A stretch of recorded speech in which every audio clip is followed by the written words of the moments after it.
예, 반갑습니다.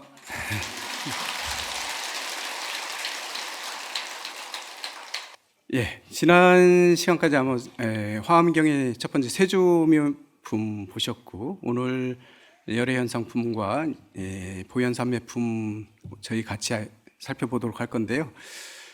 지난 시간까지 봤던 세조묘품에서는 사실 화엄경은 특히 대승경전에 되게 꽃이라고 할 수 있는 화엄에서 뭘 주장하고 있냐면요.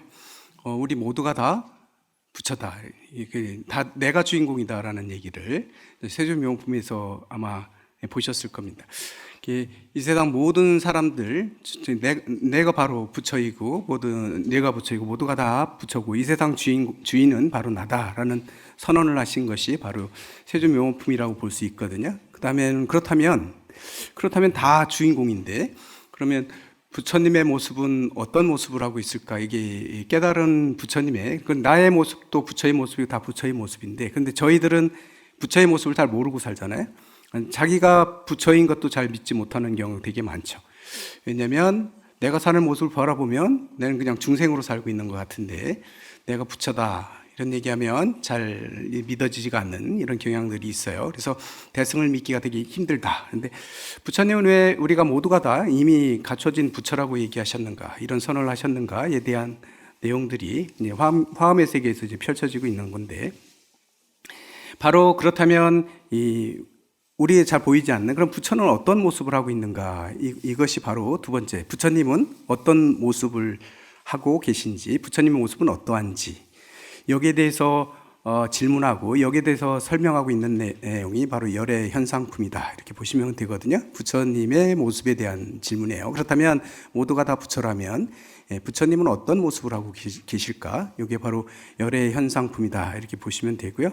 그러면 이런 열애가 돼, 우리가 다 부처인데 부처가 되기 위해서는 그럼 어떻게 살아야, 바로 어떤 생활 패턴을 가지고 있고 어떻게 사는 것이 바로 부처답게 사는 길인가, 여기에 대해서 말하고 있는 것이 바로 수행에 대한 얘기, 부처가 될 수 있는 그 수행에 대한 얘기를 하고 있는 것이 바로 보현산매품이다, 이렇게 보시면 됩니다. 오늘 먼저는 부처님의 모습에 대한 얘기, 어떤 모습을 하고 계신가, 여기에 대한 얘기를 먼저 이번 첫 시간에는 열의 현상품에 대해서 한번 같이 살펴보도록 하겠습니다. 우린 대부분 부처님이라고 하면 경전 속에 나오고 있는 부처님들 보게 되면 대부분 우리가 쉽게 상식적으로 알고 있는 게 있죠. 32가지 다른 모습을 하고 있어요. 32상 80종호라고 해가지고 부처님이 갖고 있는 형상의 모습들을 설명해 내고 있거든요. 그래서 부처님은 좀 특이한 모습으로 이렇게 그려지고 있는데, 근데 화엄에서는 그런 얘기를 하는 겁니다. 이것이 진짜 부처님의 모습인가? 그렇지 않다는 거죠. 부처님의 이런 모습들을 형상적으로 나타내 놓고 있는 건 바로 부처님의 특징, 부처님이 가지고 계신 공덕, 이런 것들을 설명해 내고 있는 게 바로 이 32상이 가지고 있는 의미다, 이렇게 얘기하거든요. 그래서 저희도 보면 앞에 지금 부처님이 안 계시잖아요. 화엄경에서도 계속 그 얘기를 합니다. 뭐지? 부처님은 어떤 형상을 가지고 계신 게 아니에요. 형상으로서 부처를 보려고 하면 금강경에서도 그렇게 얘기하죠. 형상으로 부처를 보려 하면 볼 수 없고, 그다음에 소리로서 부처를 들으려면 부처님의 소리를 들을 수 없다, 뭐 얘기했듯이 바로 화엄에서도 바로 그런 얘기를 하거든요. 이 부처님의 모습은 그럼 우리가 어떻게 부처님의 모습을 알 수 있는지, 부처님의 그런 공덕들이 나타나지는 모습들인데 거기에 대한 얘기들을 바로 열의 현상품에서 얘기를 합니다. 세조명품에서 많은 대중들이 모였어요. 법회에 많이 모였는데, 모였던 대중들이 부처님께 법을 청하는 내용부터 열의 현상품은 시작되거든요.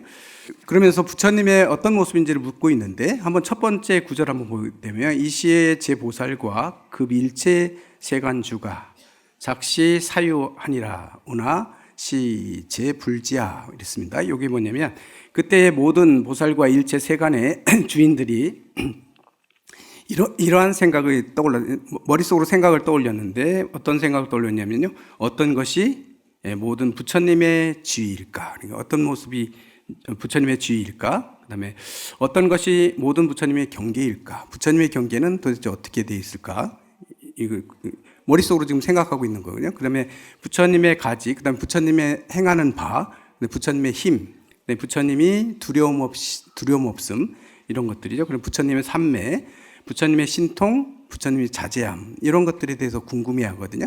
그럼 뭐 모두가 다 부처라고 했는데 이 부처의 모습은 그런 경계는 어떻고, 부처님의 삼매는 어떤 걸 부처님의 삼매라고 하고 어떤 게 부처님의 자제하심인가 이런 것들을 머릿속에 생각만 하셨습니다. 이렇게 생각하고 다음에 이 사람들이 다 모여가지고 이제 부처님의 이런 공덕들, 모든 사람들의 다 교화하는 모습이나 이런 것들에 대해서 과연 어떻게 부처님은 어떤 모습을 가지고 계신지 여기에 대한 생각들을 묻거든요. 이 묻는 내용들이 쭉 이어진다고 볼 수 있겠습니다. 근데 이때 세 번째 보면 이게 이런 대중들이 이런 생각을 하고 있는데 이 생각들을 알아차리고 그다음에 보면 공양구들이 부처님께 올린 공양구들 있잖아요. 이 공양구들이 소리를 내서 부처님께 여쭈는데 그 부분 한번 다시 한번 볼게요. 이 시에 제 보살 의실력고로 일체 공양구 운중에 자연 추름하야 이설 송원하사대 이랬습니다. 이게 뭐냐면 이때에 모든 보살의 신통력을 가진 그 신통력 덕분에 그를 의지했기 때문에 일체 공양구의 구름 속에서 자연스럽게 소리로서 이런 개송을 말씀하셨다. 이게 소리를 누가 대신 낸 게 아니라 이런 공양구 구름에서 공양구들에서 소리가 나서 찬탄하는 내용이 이어지고 있거든요. 뭐라고 얘기하냐면 한글로만 한번 볼게요. 한량없는 겁동안 수행이 만족하사 보리수나무 밑에서 정각을 이루시고 중생들을 제도하시려고 몸을 널리 나타내어 미래가 닿을 때까지 구름처럼 가득히 채우셨네. 요렇게 시작되거든요. 이게 뭐냐면 사실은 요 내용 보게 되면 뭐냐면 이 부처님의 모습은 이 세상 우주 전체의 모습이 다 하나의 부처님의 모습이다. 우리는 이렇게 볼 수 있거든요. 이게 화엄의 세계는 그런 것 같아요. 온 우주가 다 부처님의 모습으로 다 화연하고 있는데 우리 중생들은 그 어둠 때문에 그걸 보지 못하고 있을 뿐이에요. 지금 이 순간에도 환하게 빛나고 계신데 예전에 누군가요? 무학대석 한 얘기가 있잖아요. 부처 눈에는 부처만 보이고 돼지 눈에는 돼지만 보인다. 이 얘기 되게 유명한 얘기인데 이거 진리다. 부처의 모습을 내가 많이 공부를 하고 내 마음이 많이 닦여 있는 사람들한테는 항상 이 누구를 보든지 이제 부처의 모습들을 볼 수 있는데 그렇지 않은 경우는 다 내 식대로 보기 때문에 다 나쁜 사람으로 보게 되죠. 나쁜 년만 보게 되는 거예요. 사람들이 보면 우리가 중생이라는 게 100% 착한 사람만 있는 것도 아니고 100% 잘못된 사람도 없어요. 근데 보면 어떤 인연이 잘못돼 가지고 안 좋은 쪽으로만 계속 보게 되잖아요. 안 좋은 면들만 나하고 자꾸 부딪히는 면들만 보게 되면 그게 내 마음속에 상이 돼가지고 이렇게 각인이 돼서 그 다음에 아무리 좋은 것들 그 사람에 대한 좋은 면들은 보이지 않거든요. 안 좋은 것들만 계속 보이게 되는 그런 경향들이 있어요. 그래서 쏙는 거죠. 실제로 보고 있는 게 아닌 거예요. 그 다음에 좋게만 보면 계속 모든 걸 다 좋게만 보는 경향들이 있거든요. 이것처럼 이게 어느 하나에 치우쳐가지고 그렇게 보는 게 아니라 부처님은 있는 그대로의 모습들을 그대로 보시기 때문에 온 우주에 부처님의 모습을 다 어느 모습이든 다 부처님의 모습을 뵙는다는 얘기죠. 그래서 부처는 어떤 형체를 가지고 있고 어느 한 부분만 이루고 있는 게 아니라 이 열애현상품에서 보게 되면 온 우주에 가득해 있고 온 우주의 모든 것들을 다 갈무리하고 있는 이런 상태의 부처님을 얘기를 하거든요. 이제 그런 얘기들을 한다 이렇게 보시면 되겠죠. 그다음에 그렇게 이런 찬탄을 공양구에서까지 찬탄이 나오니까 그다음에 나오는 게 부처님이 듣고 계시던 부처님의 치간에 면전에 있는 이 치아 사이에서 광명이 나오는 거죠. 이제 광명이 나오는 내용들이 있거든요. 한번 그 부분을 한번 볼게요. 한량없는 겁동안의 수행바다에서 시방 모든 부처님 바다를 공양하시며 일체 중생의 바다를 교화하사 이제 묘각 변조존을 이루시었네. 열애의 한 음성이 한량이 없어 경전에 깊고 큰 바다를 연설하사 미묘한 법을 비내리어 여러 마음을 맞추시니 저 양족조는 마땅히 가서 친견할지어다. 부처님을 가서 친견하라고 이렇게 말씀을 드리고 있습니다. 계속해서 말씀드리는데 요 얘기는 뭐냐면요. 부처님이 살아서 지금 움직이고 다 계신데, 모두가 다 부처님이신데, 그냥 부처님이 이 광명을 놔두시는데 이 광명은 중생의 근기에 따라서 다 낮추시고 있다는 얘기거든요. 그러니까 우리가 아직 공부가 덜 됐다, 아직 공부가 나는 수행이 덜 됐다 싶으면 그 덜 된 만큼 거기에 맞춰서 부처님은 지금 빛을 발하고 계시고 계속 우리한테 설해 주신다는 거예요. 그렇기 때문에 내가 지금 수행 정도가 얼마가 됐느냐에 상관없이 부처님의 모습은 항상 하고 있고 항상 지금 이 순간에도 빛나고 있기 때문에 그걸 볼 줄 알아야 된다는 거죠. 그래서 거기에 맞춰가지고 부처님께서 이 세상에 놔두신다, 뭐 이런 얘기들을 하고 있는 겁니다. 그래서 사실은 30 이상이라는 내용이 이 열애현상품에서는 그 하나하나의 모습에 대한 설명은 나오지 않거든요. 왜냐하면 이 모습이 사실은 상징적인 거지 부처님의 모습을 실제적으로 나타내고 있는 건 아니기 때문에 그런 모습들을 보여주고 있다, 이렇게 볼 수 있습니다. 그래서 보면 부처님의 우리 모습을 볼 때 대부분 30 이상을 보게 되면 어떤가요? 부처님의 모습은 발바닥에 있는 그 법륜상 있잖아요. 이게 법륜상을 그려놓는다는 얘기는 뭐냐면 실제로 부처님 발바닥에 그게 그려졌다는 걸 나타내고 있는 게 아니고, 화엄경에서는 뭘 상징하고 있냐면 법계를, 이 온 우주 법계를 돌리고 있는 그런 대비 원력의 동력을 상징적으로 나타내고 있어요. 이 우주, 온 우주를 전부 다 부처님에 의해서 다 돌아가고 있다는 거죠. 모든 이 사바세계뿐만 아니라 온 우주는 전부 다 부처님의 그런 대비 원력으로 다 이게 감싸지고 돌아가고 있다는 거죠. 어느 곳에 가든지 부처님의 대비력이 없으신 곳은 아무도 없다, 어느 곳도 없다라는 것을 상징적으로 나타나는 게 이제 법륜을 그려놓은 것이다, 이렇게 볼 수 있고요. 그다음에 부처님의 색을 금색으로 입히는 이유는 뭔가 이렇게 했을 때요. 이것도 그냥 진짜로 부처님 몸이 금색이었기 때문에 그런가. 물론 경전 속에는 금색으로 빛났다는 얘기들이 나오고 있지만 이런 얘기보다도 이거는 상징적인 어떤 모습을 상징하고 있냐면 모든 공덕들이 이미 다 완성이 돼서 성숙한 그런 법성이 완벽하게 다 갖춰진 상태에서 광명을 발하고 있는 모습들, 이것을 우리들은 부처님의 금색으로 이런 걸 표현해 놓고 있는 거다, 이렇게 얘기할 수 있습니다. 그 다음에 부처님 손가락 사이에는, 발가락하고 손가락 사이에 뭐가 있다고, 30 이상 중에 뭐가 있냐면요, 이게 망이 이렇게 있다고 그러거든요. 이렇게 물갈퀴처럼 망들이 있다. 이거 기이한 거잖아요.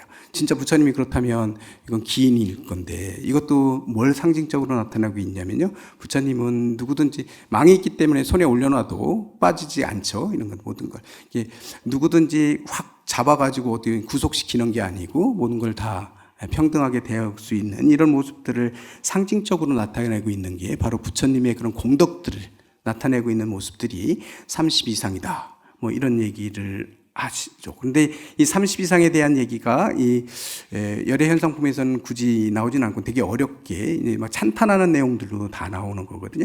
찬탄하는 내용 속에 다 들어있긴 한데 이런 것들이 구체적으로 이런 하나하나의 모습들을 내놓지는 않고 있다, 이렇게 보시면 되겠습니다. 그러면 바로 부처님의, 그러니까 우리가 부처님이라고 하면 어떤 형상을 가지고 있다기보다는 부처님이 우리를 위해서 활동하시고 에너지원으로서 이렇게 존재하신 분, 이런 분들로 우리가 생각해야 된다고 보는 게 바로 화엄경에서 지금 부처님을 설명하고 있는 내용이다, 이렇게 보실 수 있습니다. 오늘이 바로 동지잖아요. 동지면 1년 중에 뭐가 제일 긴 날이에요? 밤이 제일 긴 날이란 말이죠. 그러면 오늘이 제일 긴 날이에요. 그럼 내일부터는 어떻게 돼요? 짧아지는 거잖아요. 번대로 얘기하면 가장 어두움이 강한 날이죠. 어둠이 제일 많은 날이 오늘이에요. 근데 조금씩 어두워졌는데 이제 어둠에 이제 바닥을 치는 거죠. 그럼 오늘부터는 어떻게 되나요? 내일부터는 점점 밝아질 거예요. 이게 밝아집니다. 그래서 보면 이런 데서도 우리가 이 부처님의 그런 것들을 볼 수 있는데, 뭐냐면 내가 지금 어둡고 보이지 않는 달에서 뭐 길이 안 보이고 고뇌 속에 많이 있다 그래가지고 이게 그 고뇌에 내가 찌들려 있다 해서 실제로 부처님의 불성, 부처님의 그 성품, 아니면 내 안에 있는 그 빛, 이런 것들이 사실은 어디 도망간 건 아니고 내 속에 그대로 있다는 거죠. 근데 오늘부터는 이제 조금씩 밝아지는 날이기 때문에 이제 이런 날은 우리 불자들은 그런 마음을 가져야죠. 오늘부터 내가 다시 그동안 내가 살아왔던 것들을 한번 반성해보고 내가 너무 어둡게 내가 이런 거 안 좋게 이렇게 보면서 이런 쪽으로 나도 모르게 계속 이렇게 막 밑으로 내려가는 그런 삶을 살지 않았는가? 아니면 괴로움을 가지고 괴로움이 그렇게 강한 것도 아닌 거를 내 스스로는 계속 괴로움을 증가시키면서 살지는 않았는가? 이 괴로움의 끝도 없는 게 아니기 때문에 분명히 있는 오늘과처럼 모든 것들이 끝이 있으면 다시 시작되는 것처럼 괴로움이나 이런 삶을 살고 있었다면 오늘부터 한번 내 삶을 한번 왜 내가 그걸 괴로워했는지 한번 살펴보시고 그 다음에 요거를 다시 빛으로 바꾸는 그래서 밝게 밝아가는 이런 날이 되는 게 되게 중요하겠죠. 그래서 동짓날인 동지의 의미는 또 그런 의미를 우리한테 그런 가르침을 우리에게 전해주고 있다 이렇게 볼 수도 있겠습니다. 하지만 어둠에 가려져 있다고 아까 얘기했지만 어둠에 가려져 있다고 그래가지고 내 불성이 어두운 게 절대로 아니다. 내 안에서 빛나고 있지만 내가 못 볼 뿐이에요. 그렇기 때문에요. 우리들의 그 불성 자리를 보려고 노력하고 그리고 옆에 있는 사람들도 다 부처로 보기 위해서 노력하고 이런 것들이 되게 중요하겠죠. 그래서 부처님은 어떤 형상을 가지고 있고 내가 그런 형상 속에 쏙는 게 아니라 어떤 이런 부처님은 우리가 사는 데에서 다 드러나고 있는 모습들이 바로 부처님의 진짜 모습이다 이렇게 봐야 된다 이런 얘기도 드리고요. 그 다음에 보면 예를 들어서 한번 보죠. 아까도 몇 가지 예를 들어봤지만 부처님의 발바닥은 평평한 평발이다 이렇게 얘기하거든요. 평발이라고 하면 이게 그런데 왜 부처님 발은 평발인가? 이건 어떤 의미를 갖고 있냐면요. 부처님 하면 평평하다는 얘기는 뭐냐면요. 공평하게 발을 디디기 때문에요. 넘어지지 않는다는 의미를 갖는데요. 절대로 평발이기 때문에 넘어질 수가 없다. 이런 것들. 그 다음에 뭐죠? 어느 쪽에 치우치지 않는다는 의미를 또 갖고 있다. 치우치지 않는 마음. 부처님의 마음에 치우치지 않는 마음을 얘기하고 있고요. 그 다음에 평평한 발을 가지고 있다는 얘기는 어떤 상황이든지 나한테 안 좋은 상황이면 화가 나고 막 이럴 수 있고 나한테 좋으면 막 기쁘고 막 이런 마음들이는 중생들이 가지고 있는 요동치는 마음들인데 부처님은 절대로 어떤 경우든지 이게 마음이 흔들림이 없다는 거죠. 요동치지 않는다는 거예요. 이런 의미들을 갖는 게 바로 이제 부처님의 평발이 갖는 의미, 부처님의 발을 평발이라고 하는 의미는 이런 것들을 가지고 있다. 이런 얘기죠. 그렇다면 이 부처님의 평발에서 우리가 배워야 될 점은 뭔가 보게 되면 우리 가정 생활을 하든지 아니면 사회 생활하든지 어디에서 우리가 생활을 하든지 간에 한쪽으로 쏠릴 때가 없다고 얘기 못 할 거예요. 대부분이 다 쏠려서 우리가 생활을 하거든요. 요 부처님의 부처님을 뵙고 이제 평발로 되어 있는 그 모습을 보면 그런 마음을 갖는 게 중요하다는 거죠. 뭐죠? 내가 치우쳐서 생활하고 있진 않은가? 내가 과연 균형을 잡아가지고 생각을 하고 있고 있는 그대로 보려고 노력하고 있지는 않은가? 그런 질문들을 스스로에게 부처님의 평발을 보면 그런 마음들을 가져야 된다. 이 얘기들을 또 하고 있는 거고요. 그 다음에 아까 얘기했지만 손에 그 물갈퀴가 있고 발에도 물갈퀴가 돼 있다. 이렇게 부처님 모습을 형상화하고 있는데 여기에서는 우리가 뭘 보냐면 마치 그물이 있는 것처럼 그렇게 되잖아요. 이런데 대부분 어떤 그물은 뭔가를 잡을 때 쓰는 거지만 이건 사실 오른손과 왼손, 엄지손가락과 검지손가락 모든 손가락들을 이어주는 그런 막의 역할을 해준다. 그런 있는 역할을 해주기 때문에요. 이거는 연결하기 위한 것들, 모든 걸 다 연결시키는 그런 마음을 가지고 있음을 그런 작용을 얘기하고 있는 게 바로 이제 손에 그 물갈퀴가 있는 상이다 이렇게 얘기를 하거든요. 그래서 사람을 대할 때도 우리는 자꾸 누군가를 내 쪽에 이렇게 얽어매려고 하는 경향들이 있는데 이런 마음들이 있다면 이런 것도 자꾸 좀 내려놔야 되는 거죠. 그래서 그 다른 사람하고 이렇게 연결할 때 상대방이 다 내 말처럼 따라주기를 바라잖아요, 우리는. 그런데 상대방은 안 따라주면서 나만 따라와 주기를 바라는 마음들이 강하면 괴로움이 더 강해지고 이렇죠. 그러다 보면 괴로워지는 거잖아요. 인간관계도 안 좋아지고. 이렇기 때문에 내 말대로 해야만 내가 안심했던 이런 마음들을 좀 내려놔야 되고요. 그 다음에 내 방식에 딱 맞춰서 살려고 했던, 모든 걸 다 내 방식대로, 내 방식에 맞추려고 하는 이런 생각들, 이런 것들도 문제가 있는 거죠. 이런 것들은 부처님의 손가락을 우리가 보시면서 그런 마음들을, 그런 것들이 있다면 내가 좀 반성하고 내려놔야 하는, 이런 것들을 닮아가려고 노력하는 거, 이런 게 되게 중요하다. 그 다음에 부처님의 빛은 아까 금색이라고 했잖아요. 금색을 가지고 있는 그것은 뭐냐면 항상 부처님은 빛이 난다는 거예요. 빛이 나고 있는데, 그렇기 때문에 금빛을 얘기한 거죠. 사실은 이거는 그 빛이라고 하는 게 사실은 어떤 진짜로 어떤 그렇게 보이는 빛도 있겠지만, 대부분 저희가 일상적인 생활할 때, 모든 사람들이 서로 생활할 때 뭐냐면 이게 좀 마음이 무겁고 일이 안 돼서 되게 이렇게 힘들고 막 이런 일이 있을 때, 도반들이 그 상태를 알고 도반이 좋은 얘기를 해주고 거기에 대해서 위로를 해주고 이러면, 그런 말을 통해 가지고 어떤 그 마음들이 조금 가벼워지는 느낌들 있잖아요. 이게 이런 것들도 역시 마찬가지로 뭐냐면 빛의 작용이, 빛이 환하게 비추면 환해지면서 근심이 사라지는 것처럼, 우리가 조금 부드러운 말, 아니면 좋은 말, 이런 말들을 누군가의 한마디라도 더 위로해주는 말들을 할 때, 이런 말들도 사실은 바로 그런 부처님의 모습의 그런 빛에서 바로 우리가 알 수 있다, 뭐 이런 얘기들을 볼 수 있죠. 그러면 부처님의 상이 바로 이 사자상으로 이렇게 표현되거든요. 사자와 같이 뭐 이렇게 얘기할 때, 이런 것들은 사자의 당당함을 표현하고 있는 거거든요. 진짜 부처님의 모습이 사자의 모습을 가지고 있다면 이건 그런 걸 의미하는 건 아니다, 절대로. 사자처럼 당당하고 어떤 것에든 위협받아가지고 꺾이지 않는 그런 마음들이거든요. 그렇게 어떤 핑계대거나 뭐 해가지고 자꾸 회피하려고 하는 마음들, 이런 마음들이, 이건 비겁한 생각들이잖아요. 어떤 일이 벌어졌을 때 있는 그대로 내가 당당하게 그것을 밀고 나갈 수 있는 이런 힘들, 절대 흔들리지 않는 마음을 우리는 부처님의 사자상으로 이렇게 얘기를 하고 있습니다. 아까 얘기했을 때 뭐 얘기냐면, 부드러운 말로 어떤 고민을 해결해 주는 이런 것들이 말씀드렸는데, 이런 것들은 어떤 일이 있어서 아주 큰 어떤 안 좋은 일을 당했을 때, 근데 우리가 가서 위로를 해줘야 되는데, 위로를 해줄 때 이게 말로만 하는 위로만 우리는 대부분 많이 생각하거든요. 근데 그렇지 말로 해서 오히려 역효과 나는 경우도 되게 많죠. 예전에 저희 뭐뭐뭐 스님 갑자기 저한테 전화 와가지고, 저 도반 스님인데 전화 와가지고 그런 얘기하네요. 난 앞으로 입을 꿰매고 살아야 되겠다. 친구들은 이제 얘기 안 하고 살겠어. 나는 되게 막 그렇게 자기 자책을 막 하면서 그 얘기하는 거예요. 그래서 왜 그런 생각을 하느냐, 뭐 때문에 뭔 일이 있었는데 물어봤거든요. 그랬더니 뭔 얘기를 하냐면, 자기가 대학교 동기래요.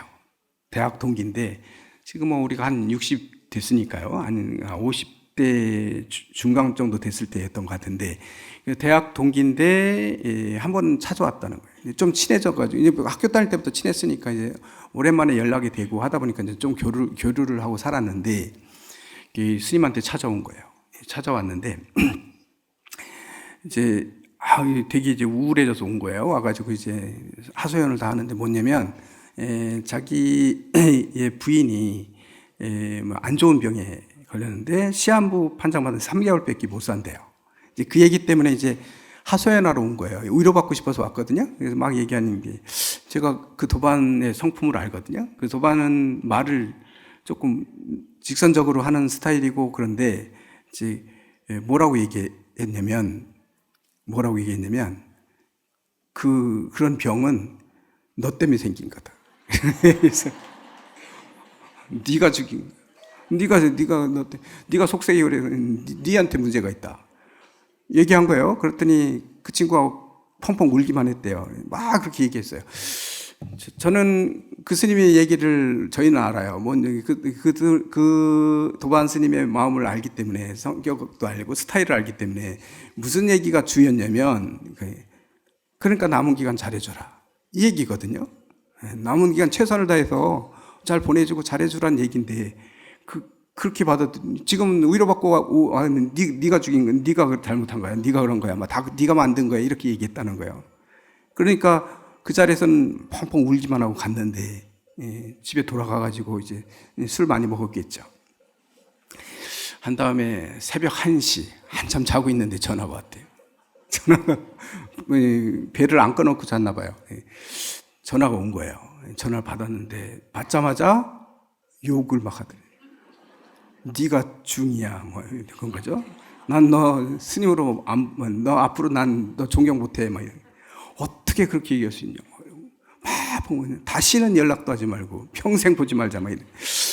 그래가지고 충격을 먹은 거예요. 충격 먹어가지고 저한테 전화 가지고, 나는 쓸모없는 인간이고, 뭐 앞으로는 얘기도 하지 말고 뭐 그냥 수행만 하고 살아야 돼, 뭐 이런 얘기. 네, 그 얘기할 때 이게 뭐냐면요, 이렇게 말을, 내가 의도한 바대로 말은 전달이 안 돼요. 100% 안 돼요. 어느 정도까지는 될 수 있어요. 근데 100% 전달은 절대로 안 되거든요. 근데 우리는 착각해요. 내가 이렇게 하면 저 친구가 내 말의 의도를 다 알아들었을 거야. 아니에요. 그 상황에 따라 되게 좋은 얘기를 해줬는데도 안 좋게 볼 수도 있어요. 상황에 따라 다 달라요. 부처님은 항상 그렇기 때문에 뭐예요? 상황에 맞춰서, 여기 아까 얘기했지만 그 중생들에 맞춰서 모습을 나타내세요. 이 중생들을 맞춰서 낸다고 아까 얘기했잖아요. 이게 원래의 모습을 갖추고 있는 게 아니라 부처님은 그 중생의 마음 따라서 그에게 놔두신다, 이렇게 얘기해요. 아까 얘기했던 것처럼 어떤 큰 일이 벌어졌을 때, 멘붕이 왔을 때는요, 어떤 말도 위로가 안 돼요. 오히려 그 말이 자기 화를 돋울 수도 있고 원한을 만들어낼 수도 있거든요. 근데 우리는 대부분 뭔가를 말을 해줘야 된다는 그런 강박관념이 있어요. 좋은 얘기를 해줘야 되고 여기에 대해서 어떤 해결책을 줘야 된다는 강박관념이 있는데, 그런 것들은 제대로 이게 안 된 것, 올바른 방법이 아니다. 그렇기 때문에 어떻게 해야 돼요? 할 말 없으면, 내도 할 말이 없고 그 정도면 멘붕이 올 정도로 힘들면 가서 그냥 주변에 있어주기만 하면 돼요. 그냥 슬프면 슬픈 대로 같이 울어주고 같이 손잡아주고 말 안 해도 돼요. 말 안 해도 되면 그게 되게 위로가 되거든요. 옆에서 해주는 거. 그러면 그런 원망도 안 받죠. 부처님의 모습은 이 세상에 각양각색의 모습으로 다 나타시고 있고, 지금도 그런 거죠. 내 앞에도 부처님 나타나시고, 이런 모습들을 우리들은 봐야 되고 그렇다는 얘기죠. 그래서 부처님의 어느 모습이 딱 그런 모습을 얘기하는 건 아니고, 이런 모든 성품들, 이런 것들을 말씀하고 계시고, 우주에 가득한 그런 부처님을 얘기한다, 이런 얘기들을 하고 있습니다. 그리고 부처님의 혀는 빼면 되게 길거든요. 길다고 나오거든요. 부처님의 혀가 되게 길다고 말이 나오고 있어요. 이런 것들은 진짜로 부처님의 혀가 긴가? 그런 건 아니죠. 네. 뭐냐면, 우리 말을 했을 때 이 말이 멀리까지 다다른다는 의미를 가져오기도 하는 거죠. 그리고 말이 이게 그런 우리하고는 다른 그런 말의 그런 힘들을 상징적으로 나타내고 있는 거기 때문에요. 이런, 또 그렇다 해서 말을 할 때는 또 말을 해야 되는 겁니다. 무조건 말을 하면 말이 전달이 안 된다 해서 말을 안 하면 안 되죠. 말을 해야 될 때는 또 말로서 해야 되는 거죠. 왜냐하면 이게 힘들고 외롭고 막 이렇게 어느 위로를 받아야 될 이런 상황이었을 때는 당연히 이 말 한마디가 그 사람을 살릴 수도 있고, 그 말 한마디가 그 사람이 무거웠던 어깨를, 그런 짐을 내려놓게도 해줄 수 있기 때문에요. 그때그때에 따라서 말을 잘하는 게 되게 중요합니다. 그래서 말을 했는데 이게 말이 도움이 안 되는 말을, 잡음이 되면 안 되고, 말을 했는데 이 말이 청정한 그런 상쾌한 말들을 해줘야 되는 거죠. 그렇지만 이런 말들을 잘하려면 그만큼 상황 파악이 잘 돼야 되는 거고 봐야 되는 겁니다. 있는 그대로를 잘 볼 줄 알아야 그런 모습들을 볼 수 있다, 뭐 이런 얘기들을 우리들은 할 수가 있겠죠.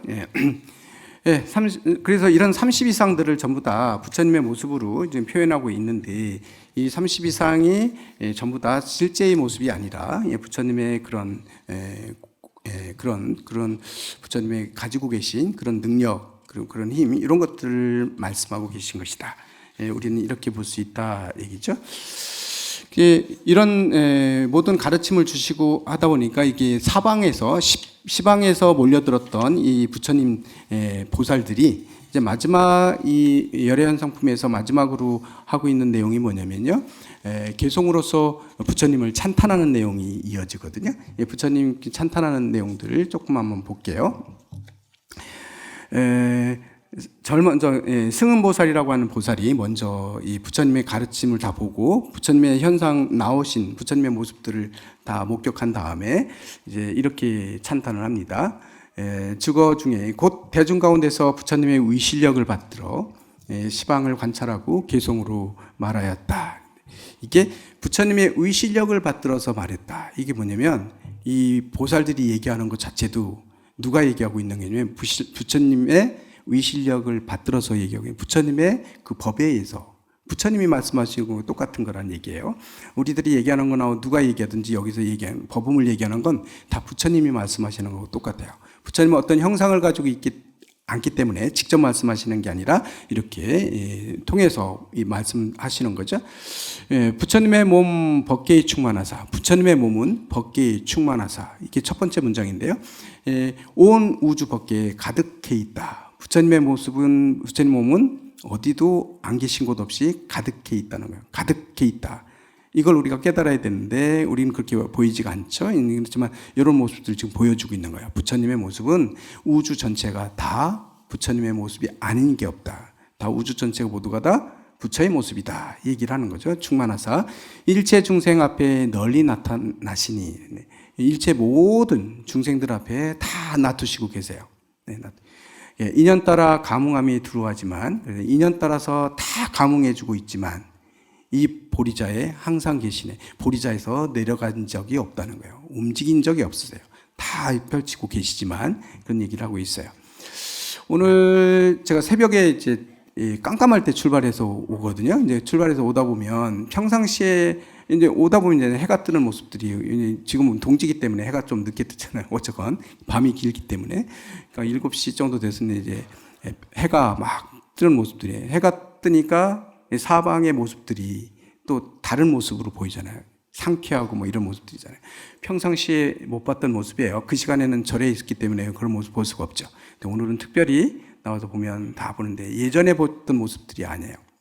환희심 날 만큼 아름다운 모습이고 막 이런 모습들을 보잖아요. 그런데 평상시에는 똑같은 모습을 봤는데 그 조명이나 이런 거에 따라서 그런 모습을 영 보지 못했는데 오늘 오다 보니까 이렇게 산천이 아름답고 이런 모습이 빛이 나고 막 이런 모습을 또 이렇게도 보이는구나, 이런 게 보였거든요. 이런 것처럼 항상 그 자리에 우리 산하는 그대로 그 상태로 계속 있는데 우리의 마음에 따라서 이게 보여지기도 하고 어떤 데는 안 보여지기도 하고 엉뚱한 모습으로 보기도 하고 안 좋게 보기도 하고 밝게도 보기도 하고 어둡게도 보고 막 이러잖아요. 이렇게 보이는 게 다 다르잖아요. 마음에 따라서. 그러니까 과연 이런 모습들을 원래의 부처님의 모습을 그대로 다 보시려면 어떻게 봐야 되는가? 당연히 우리가 수행을 통해서 그 부처의 마음을 닮아가야 되겠죠. 그렇게 했을 때만 그런 것들이 다 보일 건데, 그래서 요 세상을 바라보는 것도 똑같은, 모든 건 그대로 그 자리에 그대로 있는데 내가 못 볼 뿐이다. 우리 중생의 마음이 어두워서 부처님을 못 뵙고 있을 뿐이지 부처님이 아니 계신 건 절대로 아닌데, 아무리 어둡고 힘든 일이 있다 할지라도 그 바닥에 부처님은 항상 우리를 위해서 설법해 주고 계시고 부처님의 가피가 항상 하고 계신데 우리는 일이 잘 안 풀린다고 해가지고 포기하고 이러면 안 된다는 얘기죠. 아까 부처님의 모습을 사자상이라고 얘기했는데 이것처럼요, 당당하게 나한테 닥친 그 어려움이나 이런 것들은 밀고 나가야 된다는 거죠. 헤쳐나가야 되는 거지 회피하거나 그걸 피한다고 해서 해결되는 게 절대로 아니다. 우리는 어려운 일이 있으면 자꾸 피하려고 하잖아요. 피하면 피할수록 자꾸 더 꼬이게 되고 이게 해결이 안 돼요. 그냥 그걸 당당하게 밀고 나갔을 때 해결될 수 있는 방법들, 이런 것들이 있거든요.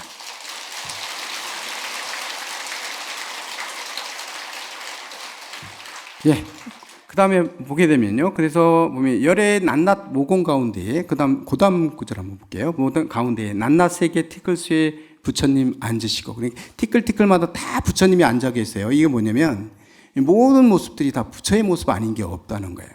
그 모공 사이사이에도 다 부처님이 다 앉아 계신다. 이 표현은 뭐냐면 모든 게 다 부처님의 모습이다. 부처님의 화연이고 부처님의 마음이 다 깃들어 있음을 얘기하고 있어요. 보살 대중들이 다 같이 애워싸는데 보살 대중들도 다 이 모습들을 가지고 있는 보현보살의 수승한 행을 연설하신다. 보현보살의 수승행을 연설하신다.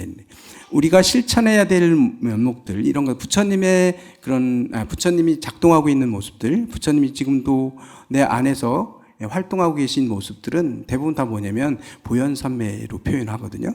보현삼매, 다음 시간에 보현삼매에 대해서 얘기할 건데, 이 보현삼매가 바로 우리가 어떻게 수행해야 될 건지, 보현보살의 행위라기보다는 부처님의 그런 모습들을, 그런 내 마음속에서 지금 작동하고 있는 부처님의 모습을, 부처님의 그런 마음을 우리가 자꾸 닮아가고 그걸 활용할 줄 알아야 되는 거거든요.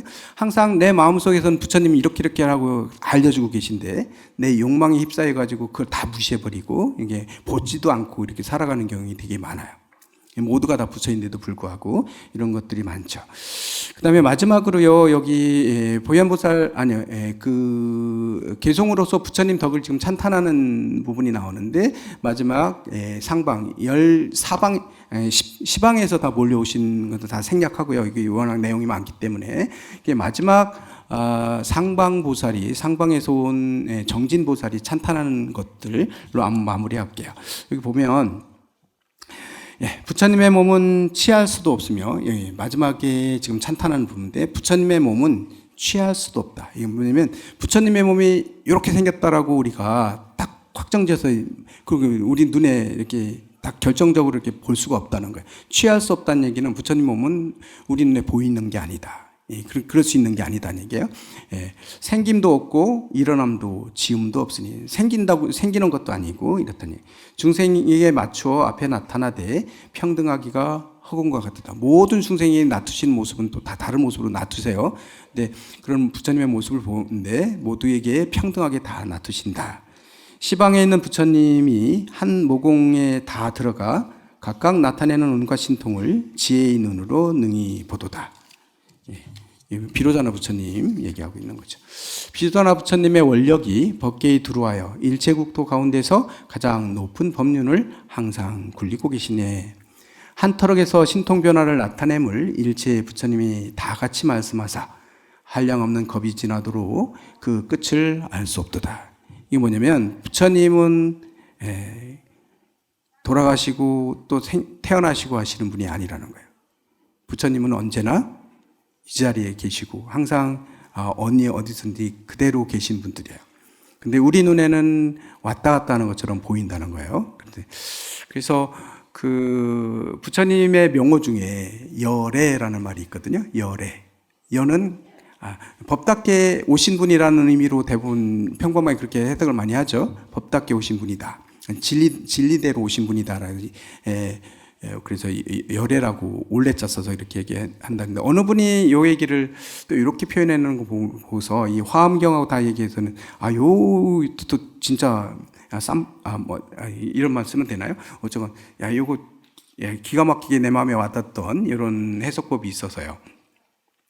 여는 같을 여자예요. 레는 오셨다는 뜻이거든요. 근데 그냥 직역하면 어떻게 돼요? 오신 것 같다. 되거든요. 오신 것 같다. 오신 적이 없는데 오신 것 같아요. 우리 사바세계 우리 눈에는요 부처님이 안 보여요. 그렇게 안 보였기 때문에 석가모니 부처님께서 이 세상에 오셨어요. 오셨는데 이건 우리 뭐라고 화신 부처님이라고 얘기잖아요. 화신, 중생을 제도하기 위해서 오신 분이 석가모니 부처님이시잖아요. 중생의 몸을 받아서 오셨어요. 그리고 여거라고 하거든요. 부처님을 다른 이름은 여거라고 그래요. 진리답게 가신 분이다 이렇게 했는데, 근데 가신 것 같다고 표현할 수 있죠. 가신 것 같은 분이에요. 부처님이 열반에 드셨어요. 우리 눈에는 가셨어요. 분명히 열반에 드셨으니까 가신 거잖아요. 근데 가신 것 같아요. 가신 적이 없어요. 원래는 그 모습은 우리 중생들 눈에 보여주기 위해서 온 것처럼 오신 듯이 오셨지만 오신 거 아니고, 가셨다고 가신 듯이 우리한테 가시는 모습을 보여줬지만 이건 우리 가르침을 주시기 위해서 그런 것이지 가신 적이 없으신 분이다. 여기 화엄경에서 얘기하는 부처님의 모습은 결국은 비로자나 부처님이시고 광명이시고 빛이시고 온 우주에 가득하고 우리 마음속에 있고 모든 사람 속에 마음속에 가득해 있고 모든 세상을 만들어내고 있는 분이 바로 이 부처님이신데, 부처님 손바닥에서 벗어난 건 아무것도 없는데, 근데 이 부처님은 오시기도 하고 가시긴다면 이건 영원한 게 못 돼요. 영원하다는 건 뭐냐면 오지도 않고 가지도, 왔다고 하면 없는데 온 거잖아요. 부처님은 오신 적이 없어요. 원래 그대로 이 진리 그 자체였었고, 그 때문에 또 갔다 그러면 사라진 건 진리가 아니죠. 진리는 오는 것도 아니고 가는 것도 아니에요. 항상 그 자리에 그대로 존재하고 있는 게 진리거든요. 우리 부처님의 몸을 진리의 몸이다. 부처님의 몸은 진리이기 때문에요. 오신 적도 없고 가신 적도 없어요. 다만 중생들이 볼 때 온 것처럼 느껴질 뿐이에요. 그리고 열반에 드셨기 때문에 가신 것처럼 느끼고 있는 분. 우리는 분명히 부처님 가셨거든요. 열반에 드셨기 때문에. 그렇지만 실제의 모습은 그게 아니다. 그렇게 겉모습을 보고 부처님을 판단하면 아직 아닌 거고요. 화엄경에서 얘기하는 부처님은 그런 부처님 아니에요. 진짜로 부처님이 오신 것 같고 가신 것처럼 보이지만 그 내면에 가신 적도 없고 오신 적도 없는 그 부처님의 진짜 그 모습을 우리는 보란 얘기거든요. 그런 모습들이 우주에 가득해 있고 환희롭게 가득해 있고 온 우주를 다 빛내고 있으시다. 이게 이제 화엄에서 주장하고 있는 거고요. 그런데 다만 우리는 왜 그걸 보지 못할까? 그런데 부처님이 오늘 열애현상품에서 부처님의 모습은 이런 모습이야 라는 모습들을 지금 몇 구절만 봤지만 다른 내용들 보게 되면 다 그 부처님의 찬탄하고 환희스러운 그런 모습들을 묘사하고 있거든요. 부처님의 이런 묘사들을 우리 지금 내 마음속에도 있고 다 그런 모습이 있다는데 왜 우리는 그 모습을 보지 못할까? 아직 어둠에 많이 덜벼 있기 때문에 그런 거죠. 그래서 다음 시간에 이제 보현삼매품에서는 바로 그럼 우리가 어떤 수행을 해야 되고 부처님은 지금 어떻게 내 마음속에 있는 부처님은 지금 어떤 메시지를 나한테 주고 있는지, 그럼 그런 건 어떻게 우리가 실천에 옮겨야 되는 건지, 뭘 따라가야 되는 건지, 어떻게 수행해야 되는 건지, 바로 부처님의 모습을 완벽하게 다 보려면, 우리 여태까지 이렇게 설명해 주신 이 부처님의 모습을 완벽하게 내가 볼 수 있으려면, 옆에 도반을 보고도 부처님을 보고, 멀리는 다른 사람, 처음 보는 사람 봐도 다 부처님으로 보일 수 있는, 이렇게 부처님을 볼 수 있으려면 어떻게 해야 되느냐. 그럼 바로 부처님의 수행을 우리가 해야 되는 거고, 부처님이 가지고 있는 그런 삼매에 들어가야 된다. 그 삼매의 행을 우리가 배워야만 우리 눈에도 다 내가 부처인 걸 볼 수 있고 알아차릴 수 있다. 요게 바로 이제 다음 보현삼매품에서 이제 거기 수행법에 대한 얘기, 수행에 대한 얘기들을 하고 계신 것이다. 이렇게 볼 수 있습니다. 오늘은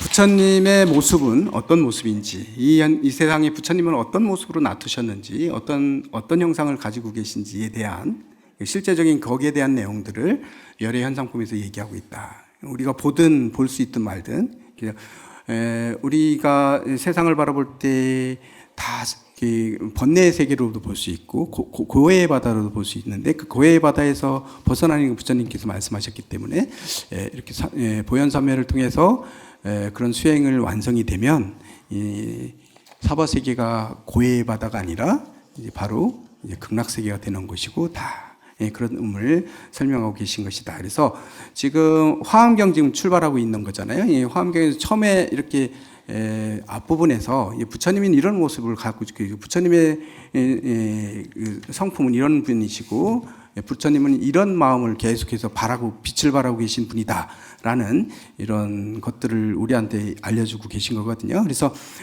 여기에서 일단은 부처님의 모습에서 출발을 해야 우리가 또 더 수행해 나갈 수 있고 더 자세히 볼 수 있는 거기 때문에 뒤에 나오는 내용들도 전부 다 여기에 바탕이 돼서 되고 있는 거니까, 시간이 있다면 이런 의미에서 한번 열애현상품이나 이런 해석되어 있는 거 많으니까요. 무비스님 해석도 있고 이러니까 한번 경문 한번 쭉 읽어보면 이런 내용이 이게 이런 말을 얘기하고 있는 거구나. 조금 더 와닿지 않을까? 그리고 우리는 이렇게 살아야 되겠다라는 마음도 가질 수 있을 거라고 생각됩니다. 오전에 여기서 끝내고요. 다음 오후에 다시 뵙겠습니다.